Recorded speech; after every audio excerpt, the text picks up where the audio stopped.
जय हिंद। कैसे हैं आप सब? आशा करूंगा आप लोग बहुत अच्छे होंगे। अब मैं आप लोगों के सामने प्रश्न संख्या एक्सरसाइज 112 का प्रश्न संख्या कितना 5 लेकर आया हूँ। क्या लिखा हुआ है? जांच कीजिए क्या किसी प्राकृतिक संख्या n के लिए 6n अंक 0 पर समाप्त हो सकता है। ठीक है, आप अगर थोड़ा सा दिमाग लगाइएगा, मान लीजिए कोई भी संख्या अगर 0 पर समाप्त है, जैसे मान लीजिए 10 है, उसका आवाज गुणनखंड में क्या आएगा? देखिए 2 और 5 जरूर आएगा। ठीक है, 2 और 5 5 तो जो मैंडेटरी नहीं है, लेकिन 5 जरूर आएगा। उसी तरह अगर 20 आते हैं तो 20 का क्या खंड करिएगा तो उसका भी 5 आएगा। अगर 30 आता है, लास्ट में 0 है, तो उसका खंड कीजिएगा, उसका भी क्या आता है? आपका 5 आता है। कहने का मतलब है अगर कोई संख्या 0 पर समाप्त होता है तो उसका आवाज गुणनखंड में क्या होना चाहिए? 5 अवश्य होना चाहिए। ठीक है, अब मैं उसी को क्या करेंगे, थोड़ा सा हम लोग दिखा के बताऊंगा। ठीक है, सोल्यूशन दे देंगे और दे देंगे गिवन। क्या लिखेंगे?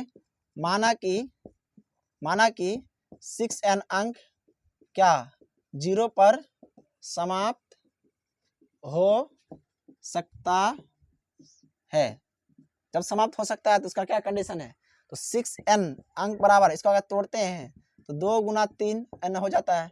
ठीक है, अब देखिए इसका आवाज गुणनखंड में क्या 2 और 3 आया, लेकिन 0 पर समाप्त होने के लिए क्या होना चाहिए? उसका आवाज गुणनखंड में 5 आना चाहिए। ठीक है, यही आपको दिखाना था, लेकिन आता 6n अंक 0 पर समाप्त नहीं हो सकता है, क्योंकि कंडीशन दे दें, क्योंकि कोई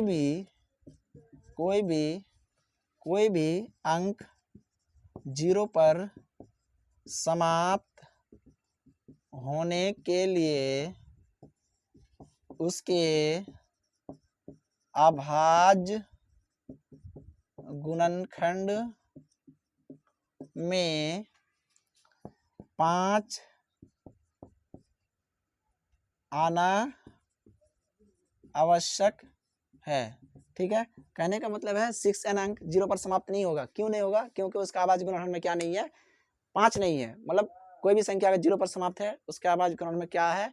जरूर ना जरूर 5 है, तभी वो 0 पर समाप्त है। ठीक है, इसको हम लोग लिख के क्या कर देंगे?